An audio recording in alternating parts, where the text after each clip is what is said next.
보겠습니다. 하나님 말씀은 빌립보서입니다. 빌립보서 1장 3절, 4절, 5절 말씀을 우리 함께 합독하도록 하겠습니다. 빌립보서 1장 3절, 4절, 5절 말씀, 세 구절 말씀을 우리 함께 읽겠습니다. 시작. 내가 너희를 생각할 때마다 나의 하나님께 감사하며 간구할 때마다 너희 무리를 위하여 기쁨으로 항상 간구함은 너희가 첫날부터 이제까지 복음을 위한 일에 참여하고 있기 때문이라. 아멘. 한 번 더 기도하겠습니다. 하나님 아버지, 교회 찾아 나오고 싶어도 몸이 아파 찾아 나오지 못한 10년들이 있는데 우리로 하여금 오늘도 하나님 앞에 찾아 나와 경배하게 하시는 은혜를 감사합니다. 이 시간 종이 말씀 들고 섰는데 종의 모습 감춰 주시고 하나님 영광의 빛으로 친히 말씀하셔서 말씀 듣고 삶이 변화되고 말씀 듣고 치유받는 일이 있게 도와주옵소서. 성령님만을 의지합니다. 역사하여 주시기를 원할 때 예수님 이름으로 기도하옵나이다. 아멘. 기독교를 서양 종교라고 말하는 사람이 있습니다. 그래서요, 서양 종교인 그 기독교를 왜 믿냐 이렇게 말씀하시는 분들이 있습니다. 근데 여러분, 이렇게 말씀하시는 분들은 뭘 모르시는 분들입니다. 기독교가 서양 종교입니까? 제가 보여드릴게요. 한번 눌러주시죠. 위키백과를 따르면, 위키백과 그 지도 있거든요. 제가 인터넷에서 제가 여러분에게 보여드리는데 색깔로 표시되어 있습니다. 예수님이 태어나신 팔레스타인 이스라엘은 서양이 아니고요, 동양권입니다. 물론 진작에 아셨죠? 예, 저만 모르고 있었고, 예, 여러분들은 아셨을 텐데, 예수님이 태어나신 팔레스타인 이스라엘은 서양이 아니라 동양권이라는 말입니다. 다시 말하면 아시아 지역이라는 말입니다. 예, 서아시아에서 예수님이 태어나셨고, 예, 한국은 동아시아로 구분이 되고 지금 우리가 사는 태국 치앙마이는 동남아시아라, 그렇게 해서 색깔별로 표시가 되어 있습니다. 자, 그러면 이런 궁금증이 생깁니다. 왜 예수님은 팔레스타인 이스라엘 서아시아 끝쪽에서 태어나셨는가 하는 점입니다. 항상 이런 궁금증을 말씀드릴 때마다 저만 궁금한 것 같아요. 예. 아니에요? 예. 감사합니다. 왜 예수님은 팔레스타인 이스라엘 서아시아 끝쪽에서 태어나셔야만 했는가? 우린 여기에서 깊은 하나님의 섭리가 작용할 수 있음을 알 수 있어야 됩니다. 하나님의 주권적 섭리가 작용하고 있다는 말입니다. 다시 말씀드리면 예수님이 팔레스타인 이스라엘 그 서아시아 끝쪽에 오심으로 말미암아 동과 서가 하나로 묶여지게 됐다는 말입니다. 그 동과 서가 하나로 묶여지는데 일조를 한 사람이 누구냐면 잘 아시는 바와 같이 사도 바울입니다. 그래서 하나님은 그 복음을 동진되게 하지 아니하시고 서진되게 하십니다. 서쪽으로 서진시키신다는 말입니다. 만약에 복음이 서진되지 않고 동진되었다면 여러분 지도를 잘 한번 봐주세요. 팔레스타인 이스라엘 끝쪽에 서아시아 끝쪽에서 시작된 이 복음은 아시아 종교가 되어버렸을 겁니다. 한번 생각해 보세요. 반드시 아시아 종교로 머물 수밖에 없는 것이 기독교였다는 말입니다. 그런데 하나님의 놀라운 섭리와 그 하나님 주권적 역사에 의해서 서아시아 맨 끝쪽에서 시작된 그 복음, 사도 바울을 통하여 하나님이 동진시키지 아니하시고 서진시키신다는 말입니다. 자, 원래 사도 바울은 복음을 아시아권으로 들어가서 전파하고자 했습니다. 그런데요, 성령님께서 막으십니다. 이 막았던 이유가 하나님의 깊은 섭리가 있다는 말입니다. 우리는 성경을 통해서 살펴볼 수 있습니다. 눌러주세요. 그 말씀이 사도행전 16장 6절로 10절 말씀에 보면 나오는데 아주 중요하기 때문에 제가 읽겠습니다. 성령이 아시아에서 말씀을 전하지 못하게 하시거늘. 사도 바울은 원래 아시아에 들어가 복음을 증거하려고 했다는 말입니다. 그들이 부르기아와 갈라디아 땅으로 다녀가 무시아 앞에 이르러 비두니아로 가고자 애쓰되 예수의 영이 허락하지 아니하시는지라. 무시아를 지나 드로아로 내려갔는데 밤에 환상이 바울에게 보이니 마게도냐 사람 하나가 서서 그에게 청하여 이르되 마게도냐로 건너와서 우리를 도우라 하거늘 바울이 그 환상을 보았을 때 우리가 곧 마게도냐로 떠나기를 힘쓰니 이는 하나님이 저 사람들에게 복음을 전하라고 우리를 부르신 줄로 인정함이로라. 그래서 복음이 동진되지 아니하고 서진되게 됐다는 사실입니다. 한번 지도를 또 봐주시기 바랍니다. 지도가 잘 보실런지 모르겠는데요. 자, 지금 여기 아시아입니다. 여기까지 아시아거든요. 여기가 아시아입니다. 경계, 아시아와 유럽의 경계고요. 지금 무시아에 있다고 그러죠. 조금 아까 그들이 부르기아와 갈라디아 땅으로 간다. 부르기아와 갈라디아 땅, 이쪽 땅은 지금 아시아권입니다. 근데 사도 바울이 이쪽 땅으로 가려고 하다가 어디에 이르렀다고요? 무시아 앞에 이르러 비두니아로 가려고, 아시아권으로 가려고 했는데 누가 막으셨다고요? 예수의 영이 막으신 겁니다. 성령께서 가지 못하게 하신 겁니다. 그래서 사도 바울은 어디에 들어가냐면 여기 조그맣게 드로아라고 보이십니까? 요 드로아에 머물러 있습니다. 요 드로아에서 밤에 환상을 보게 됩니다. 그 환상은 뭐냐면 이 마게도냐 사람들이 자기를 향하여 손짓을 하는 겁니다. 우리에게로 와라. 우리에게로 와라. 그래서 하나님께서 저 사람들에게 복음을 전하라고 우리를 부르시는 줄로 인정함이로라.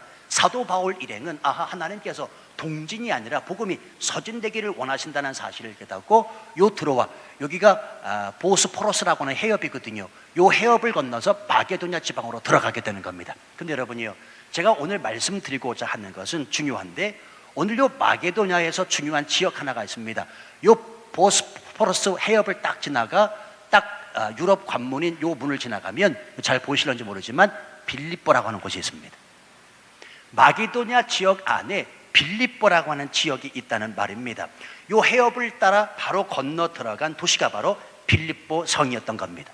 바울은 이 빌립보에 도착하자마자 제일 처음 유대인들의 회당을 찾았고요. 그런데 그 당시에 팔레스타인을 중심으로 전 세계 디아스포라 흩어진 유대인들이 살고 있어서 그들이 회당에 모여 하나님을 예배하고 하나님의 말씀을 배웠는데 빌립보 성에는 회당이 없었습니다. 회당이 없었고 기도처소만 있었습니다. 그 기도처소에서 사도 바울이 만난 사람이 누군가 하면 자주장사 루디아 여인을 만나게 됩니다. 이 여인은 이방 여인입니다. 어떻게 해서 하나님을 믿게 되었는지 모르지만 여하튼 하나님을 잘 믿었던 사람이었습니다. 하나님은 그녀의 마음을 열어주셔서 복음을 듣게 하셨고 바울이 그녀의 집에서 유하며 복음을 증거케 하셨습니다. 그래서 그녀의 온 집이 예수를 믿는 놀라운 역사가 일어납니다. 여러분 얼마나 좋겠어요. 생각해 보세요. 밤에 마게도냐 사람이 자기를 향하여 손짓하는 그 모습을 보고 마게도냐 성에 딱 들어가 그 첫 관문인 빌립보 성에 들어갔는데 회당이 없습니다. 기도처소만 있습니다. 그런데 그곳에 이방 여인 루디아가 예수님을 잘 믿고 있었더라. 그가 어떻게 예수님을 믿었는지 모르지만 예수님을 잘 믿고 있었더라. 그 여인을 만난 사도 바울의 그 입장을 한번 생각해 보시길 바랍니다. 하나님이 붙여주셨구나, 하나님이 이렇게 역사하고 계시는구나 라고 생각해서 그 여인을 만나게 된 것 아니겠냐고요. 그래서 그 가정이 다 예수를 믿게 됩니다. 그런데요, 며칠 그곳에서 유하면서 바울이 기도처소로 가던 중에 귀신 들린 한 여자를 만나게 됩니다. 그 귀신 들린 아이가 소리를 지르며 따라다니면서 바울을 아주 많이 괴롭혀요. 바울은 예수 그리스도의 이름으로 명하여 그 여자아이 속에 있는 귀신을 내쫓게 됩니다. 급기야 이 귀신 들린 여자아이로 점을 쳐서 먹고 살던 주인이 바울과 그리고 그와 동행했던 신라를 고소하여 어쩔 수 없이 그들은 감옥에 갇히는 꼴이 되고 맙니다. 바울과 신라가 빌립보 감옥에 갇힌다는 말입니다. 그들은 깊은 감옥에 갇혔고 발에는 착고가 채워졌습니다. 그러니 생각해 보십시오. 얼마나 억울하겠습니까? 그럼에도 불구하고 그들은 억울함을 품지 아니하고 좌절하지 아니하고 그 감옥 안에서 우리가 잘 아는 바와 같이 하나님을 찬송하게 됩니다. 그랬더니 무슨 일이 일어납니까? 발에 착고가 풀리고 옥문이 열리는 기적을 체험하게 됩니다. 이때 놀란 사람은 바울 일행이 아니었습니다. 옥문을 지키는 간수가 더 놀랐습니다. 왜요? 큰일이다. 죄수들이 다 도망간 줄 알았기 때문에 그렇습니다. 그래서 간수는 자살을 하려고 하고요, 그때 바울과 실라가 말리는데 간수가 또 한 번 놀랍니다. 왜냐하면 문이 열렸는데도 바울과 실라는 도망가지 않았기 때문에 그렇습니다. 여기에 감동을 받은 간수가 감옥 안에 뛰어들어가 말합니다. 내가 어떻게 해야 구원을 얻을 수 있습니까?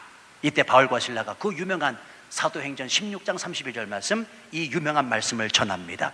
주 예수를 믿으라. 그리하면 너와 네 집이 구원을 얻으리라. 이 말씀을 받은 간수의 온 집안 사람들이 예수를 믿게 된다고요. 지금 제가 드린 이 말씀이 빌립보 성에 처음 들어가 있었던 사도행전 16장의 스토리입니다. 카오자이마이캅. 그러니까 사도행전 16장을 쭉 읽어보면 지금 제가 드린 빌립보 성에 들어가 사도 바울이 겪었던 이야기가 쭉 기록되어 있다는 말입니다. 자, 중요한 사실은 이렇게 우여곡절 각종 사건 사고를 겪으면서 전적인 하나님의 은혜로 세워진 교회가 바로 빌립보 교회였다는 사실입니다. 아주 짧은 기간 동안 루디게 같은 좋은 동역자도 바울에게 있었던 반면에 때론 핍박도 때론 어려움도 있었지만 그러나 강력한 그 성령의 역사, 하나님의 주권적 섭리에 의해서 빌립보 교회가 세워졌다는 말입니다. 자, 그렇다면 여러분, 여러분의 입장에서 이 사도 바울을 한번 생각해 보시기 바랍니다. 이와 같은 죽을 고비를 넘기면서 세워진 빌립보 교회를 사도 바울이 잊을 수 있습니까? 없습니까? 절대로 잊을 수 없지요. 제가 어디를 가나 치앙마이 중앙교회를 잊지 못하는 것 똑같습니다. 그리고 성도 여러분들도 한겨울 여기서 보내시다가 한국 들어가셔도 치앙마이 중앙교회를 잊지 못하시는 이유가 무엇 때문에 그렇습니까? 하나님의 절대 주권적 섭리를 경험했기 때문 아니겠습니까? 이렇게 믿어도 괜찮겠지요? 아멘. 그렇습니다. 지금 사도 바울의 입장을 생각해 보시라고요. 이렇게 세워진 그 빌립보 교회를 어떻게 잊을 수가 있냐고요. 그래서 사도 바울은 가는 곳곳마다 비록 몸은 떨어져 있지만 빌립보 교회와 교인들을 생각합니다. 그들을 늘 기억을 합니다. 그래서 복음을 전하다가 지금 로마의 어느 어두컴컴한 감옥 안에 갇히는 신세가 된 지금의 이 상황에서도 빌립보 교회와 교인들을 생각하며 이 빌립보서를 쓰고 있다는 말입니다. 그런데요, 오늘 이 빌립보서를 쓰고 있는데 그 빌립보서가 어떻게 시작이 되느냐? 내가 너희를 생각할 때마다 나의 하나님께 감사한다. 감사로 시작이 됩니다. 다시 말씀드리면 매 순간 너희를 기억할 때마다 하나님 앞에 감사한다 라고 고백하고 있다는 말입니다. 근데 여러분이요, 어떻게 보면 이 사도 바울의 감사는 전혀 이해할 수 없는 감사입니다. 왜냐하면 바울이 빌립보 교회를 세우면서 어려움이 전혀 없었습니까? 아니죠. 앞에서도 말씀을 드렸지만 바울은 귀신을 내어 쫓는 일을 행하고 감옥에 갇히는 신세가 됩니다. 성경에 다 기록이 되지 않아서 그렇지 이 외에도 수없이 많은 어려움과 핍박과 환난이 있었을 거라는 말입니다. 어쩌면 그래서 다시는 생각하고 싶지도 않은 일들이 많았을 것입니다. 감사는커녕 불평을 터뜨려야 될 상황이라는 말입니다. 그럼에도 불구하고 지금 사도 바울은 하나님 앞에 감사의 고백을 하고 있습니다. 빌립보 교회와 그 교인들을 생각하니 넘치는 감사가 자기 안에 있어서 로마의 그 어두컴컴한 그 감옥 안에서 빌립보 교회와 교인들을 향하여 내가 너희 때문에 감사하다라고 말하고 있다는 말입니다. 자, 그러면 또 한번 생각해 보시자고요. 왜 사도 바울은 그 로마의 어두컴컴한 감옥 안에서 이처럼 빌립보 교회와 교인들을 향하여 감사의 고백을 하고 있을까? 생각해 보면 두 가지 정도를 요약해 볼 수 있습니다. 첫 번째는 지난 시간에도 말씀을 드렸지만 빌립보 교인들이 자신을 믿어주는 겁니다. 빌립보 교회와 빌립보 교인들이 지금 자신을 믿어주고 있습니다. 바울의 사도성을 의심하지 않습니다. 인정하고 받아줍니다. 그래서 기쁨을 가지고 이 빌립보 교회와 교인들을 향하여 이 편지를 쓰고 있고 감사하다라고 말하고 있는 겁니다. 어제 우리 일정은 짧았지만 금요일, 토요일 교회학교 드림팀 수련회가 있었습니다. 드림팀이라는 말은 초등학교 학생들입니다. 제가 오래간만에 마이크를 잡고 전체를 다 진행을 했거든요. 뭐 설교도 다 하고 다 했어요. 아무래도 마이크를 잡고 쭉 진행을 하다 보니까 친해지잖아요. 애들 이름도 이렇게 호명하게 되고요. 그리고 금요일 일정을 다 마치고 다음날 토요일 아침에 이제 왔는데 제 모습을 보고 애들이 그래요. 목사님, 왜 옷을 안 갈아입으셨어요? 그러는 거예요. 왜 옷을 안 갈아입으셨어요? 근데 여러분, 김 목사가 옷을 안 갈아입을 사람처럼 보이십니까? 아니잖아요. 근데 좀 비슷했던 모양이에요. 색깔이 좀 비슷했고 특별히 제가 멜빵을 차고 있었거든요. 이렇게 멜빵을 차고 있었거든요. 멜빵을 차니까 굉장히 귀엽다는 이야기를 제가 많이 듣습니다만 어쨌든 멜빵을 차고 있었습니다. 그랬더니 애들이 이 멜빵에 꽂혀가지고 제가 옷을 갈아입고 나왔음에도 불구하고 옷을 안 갈아입었다고 이야기를 해주는 거예요. 그런데요, 목사님 따라다니면서 목사님 왜 옷을 안 갈아입으셨어요? 계속해서 그렇게 이야기를 하는데 제 마음 안에 승질이 났겠습니까? 아니면 감사하고 기뻤겠습니까? 감사하고 기쁘더라고. 왜? 꼬마 아이들이 저를 향한 관심을 보여주니 너무 감사하더라고요. 오늘 아침에요, 9시에 나왔는데 또 밑에를 이제 교사회 기도회하러 가는데 또 교회학교 꼬마 아이들 모여 있습니다. 무리가 지어 있어요. 어제 수련회 마치고 그 아이들이 저를 딱 보자마자 하는 소리가 목사님 오늘은 옷 갈아입으셨네요. 오늘은 옷 갈아입으셨네요 그러더라고요. 그 얘기를 듣는데 너무 감사한 거예요. 왜? 목사에 대한 관심을 표명하더라는 말입니다. 성도 여러분, 오늘 지금 사도 바울이 왜 기뻐하고 있는 줄 아십니까? 빌립보 교회와 교인들은 사도 바울을 믿어주고 있습니다. 인정해주고 있습니다. 사도성에 대해서 조금의 의심도 하지 아니하고 그가 우리의 목사라, 그가 우리의 목자라 인정해주고 그에게 관심을 표명해주고 있기 때문에 지금 사도 바울은 빌립보 그 교회와 교인들 향하여 감사로 고백하고 있다는 말입니다. 두 번째, 바울이 본문에서 감사의 고백을 하는 이유는 자신이 지나온 시간을 생각하니 하나님의 은혜가 너무나 큰 것을 지금 알고 있는 겁니다. 앞에서도 말씀을 드렸지만 빌립보 교회가 그냥 세워진 것이 아니거든요. 고생하면서 세워진 교회입니다. 중요한 사실은 그 고생의 문제가 아니라 그 고생 가운데서도 하나님의 은혜가 있었음을 사도 바울은 누구보다도 잘 알고 있습니다. 그래서 감사하고 있다는 말입니다. 성도 여러분이요, 하나님의 은혜가 크면 감사할 수 있습니다. 하나님의 은혜가 큰 것을 내가 알고 믿는다면 그 사람은 무조건 입을 열어 감사할 수 있다는 말입니다. 이 교회를 향한, 내 가정을 향한, 그리고 내 인생을 향한 하나님의 은혜가 무엇인지 깨닫고 아는 사람이 감사하는 사람이라는 말입니다. 저는 분명히 믿습니다. 치앙마이 중앙교회는 감사를 말하는 교회라고요. 왜냐하면 하나님께서 이 교회를 향해 행하신 그 은혜가 너무나 크시기 때문에 그렇습니다. 그래서 그 은혜를 우리는 잊으면 안 되고요, 가슴에 새겨야 됩니다. 그 하나님의 은혜가 큰 것을 내가 알고 살아간다면 우리 입술에서 불평불만이 아니라 감사가 쏟아지기 때문에 그렇습니다. 여러분 잘 생각하십시오. 불평불만의 습관처럼 쏟아내는 사람은 그 마음 안에 하나님의 은혜가 무엇인지 알지 못하고 살아가는 사람입니다. 진정으로 하나님이 그에게 쏟아부으신 은혜가 무엇인지 안다면 우리 입술을 열 때마다 감사할 수밖에 없다는 사실입니다. 제가 밖에 나가면 자주 드리는 예화인데요, 제가 컵을 하나 가져왔습니다. 자, 이 컵 안에 물이 가득 차 있다고 생각을 하시자고요. 컵 안에 물은 고난과 고통을 뜻합니다. 그런데요, 이 고난과 고통은 없어지는 게 아닙니다. 그대로 남아 있습니다. 그런데요, 그 고난과 고통을 잊게 하는 것이 뭐냐면 하나님의 은혜입니다. 하나님의 은혜가 이렇게 덮으면 이 물컵 안에 있는 고난과 고통이 보여지지 않습니다. 여러분, 이 컵 안에 있는 그 고난과 고통의 물이라고 하는 것은 없어지지 않아요. 여전히 남아 있습니다. 그러나 이 고난과 고통을 끌어안고 그 고난과 고통 위에 하나님의 은혜를 덮게 되면 저와 여러분이 보는 것은 고난과 고통이 아니라 하나님의 은혜라는 말입니다. 예수 그리스도를 믿는 성도는 고난과 고통을 보는 게 아니라 하나님의 은혜를 보는 겁니다. 하나님이 내게 행하신, 이 교회를 향하신, 그리고 내 삶 가운데 역사하신 그 하나님의 은혜만을 생각해 볼 수 있어야 됩니다. 여러분 꼭 기억하십시오. 저와 여러분들이 인생에서 당하는 고난과 고통은 없어지지 않아요. 예수 믿으면 없어집니까? 예수 믿으면 다 성공하고 출세하고 고난과 고통이 없어집니까? 그렇게 믿는 것은 잘못된 신앙입니다. 고난과 고통을 끌어안고, 그렇지만 그 고난과 고통을 보지 않고 하나님이 그 고난과 고통을 덮었음을 믿고 하나님의 은혜를 보면서 살아가는 사람이 예수 믿는 사람이라는 말입니다. 그때 감사가 나와요. 그때 감사가 나와요. 여러분 이렇게 예배드리고 있으니까 이 교회는 지금 아무런 문제가 없는 듯이 보입니까? 왜요? 찾아보면 얼마나 문제가 많은지 모릅니다. 성도 간에도 문제가 있습니다. 다 일일이 말씀을 안 드려서 그렇지요. 처리해야 될, 행정적으로 가야 될 얼마나 산적되는 일들이 많은지 모릅니다. 그런데요, 김 목사가 거기에 침잠된다면 목회를 하겠습니까? 아니요. 저는 하나님의 은혜를 봅니다. 그 모든 것들을 덮고 있는 하나님의 은혜를 본다는 말입니다. 성도 여러분, 하나님의 은혜가 이 땅을 사는 그 고난과 고통을 이겨낼 수 있는 힘을 준다는 사실을 믿으시면 하시 바랍니다. 그래서 우리는 은혜를 고백해야 되고 은혜를 알아야 됩니다. 내가 잘나고 똑똑해서 이 땅을 살아가는 게 아니라 내가 가진 것이 있어서 내가 뭔가를 쥐고 있어서 내 능력이 크기 때문이 아니라 전적인 하나님의 은혜, 그 하나님의 은혜로 이 땅을 살아간다고 말할 수 있어야 된다는 말입니다.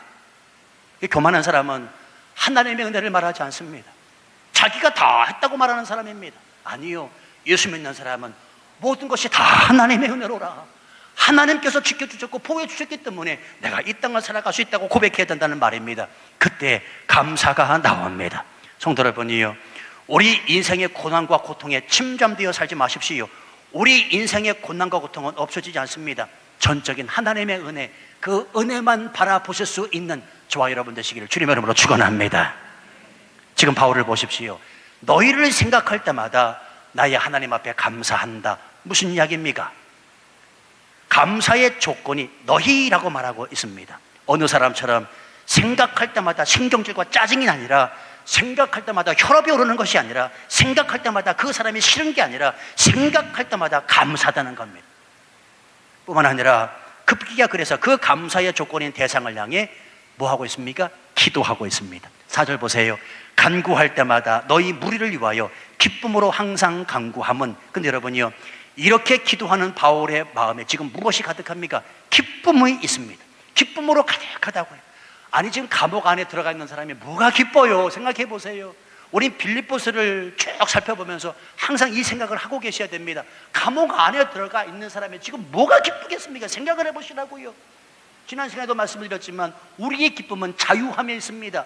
자유가 곧 기쁨입니다. 그런데 지금 속박되어 있습니다. 억압되어 있습니다. 묶여져 있습니다. 그가 기쁨을 가질 이유가 하나도 없습니다. 그런데 기뻐하고 있다는 말입니다. 기쁨으로. 그 기쁨으로 뭐하고 있습니까?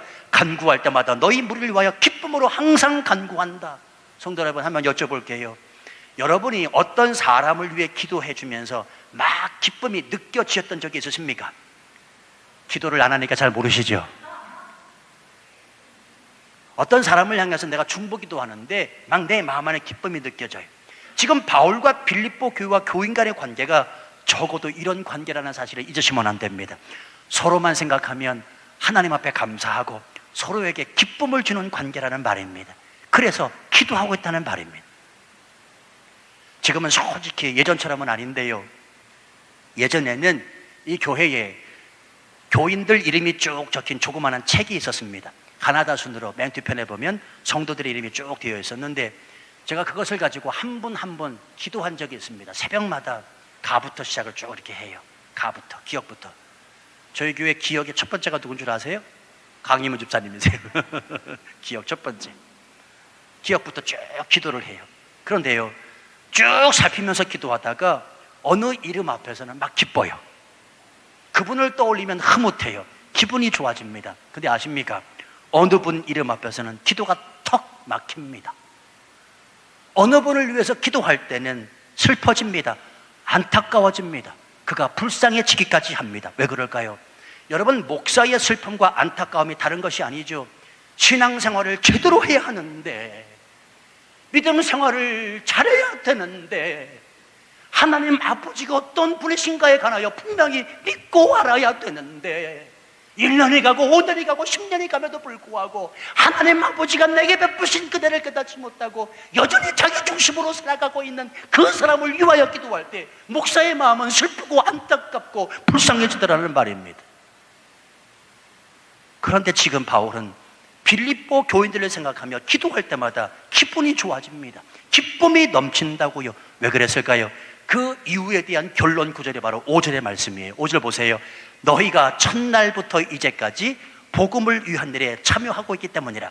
서두에도 말씀을 드렸지만 바울이 처음으로 빌립보에 들어가 복음을 전했던 그때로부터 시작해서 바울이 지금 로마의 어두컴컴한 감옥 안에 갇혀있는 지금까지 빌립보 교회와 교인들은 복음을 위해서 살고 있다는 점 때문에 사도 바울은 감사하고 기뻐하고 있다는 것입니다. 특별히 여기에서 복음을 위한 일에 참여했다라는 말은 실제적으로 이 빌립보 교인들이 복음을 위해서 살고 있다라는 말도 되지만 감옥 안에 있는 바울을 위해서 실제적인 어떤 물질로 공개하고 있는 것에 대해서 감사하고 있는 겁니다. 또 사실이 그렇습니다. 바울이 전도 여행하면서 고린도와 데살로니가 지역에 있을 때 빌립보 교회와 교인들은요, 에바브로디도를 통해 얼마간의 물질을 사도 바울에게 지원을 합니다. 보여주세요. 빌립보서 4장 16절 말씀 보면 그래서 데살로니가에 있을 때도 너희가 한 번, 두 번 나의 쓸 것을 보내었도다. 실제적인 어떤 공개 때문에 감사하고 있다는 말입니다. 기뻐하고 있다는 말입니다. 또 예루살렘 교회가 어려움을 당했을 때 빌립보 교회와 교인들이 구제금을 모아 보내기도 해요.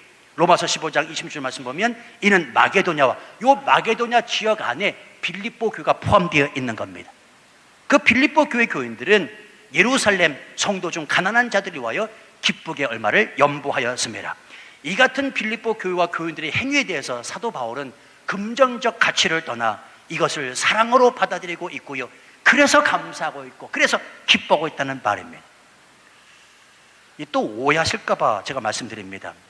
지금 김 목사한테도 얼마간의 후원금을 해야 되겠구나, 혹시나 이렇게 생각하신다면 회개하셔야 돼요. 지금 그런 얘기 아닌 거 아시지요? 김 목사님을 조금 감사하게 만들고 좀 기쁘게 만들기 위해서 내가 얼마간의 좀 지원금을 후원해야 되겠다, 공개해야 되겠다, 그런 마음을 품고 계신다면 회개하신단 말입니다. 왜 이런 말씀을 드리냐면, 신앙생활 하다 여기에 딱 걸리시는 분이 계세요. 여기에 시험 들었다는 거예요. 희한하지요. 희한해요. 생전 교회 안 나오시다가 요 말에 딱 걸려가지고 교회 안 나오시는 분들 있더란 말입니다. 지금 그런 말씀이 아닙니다.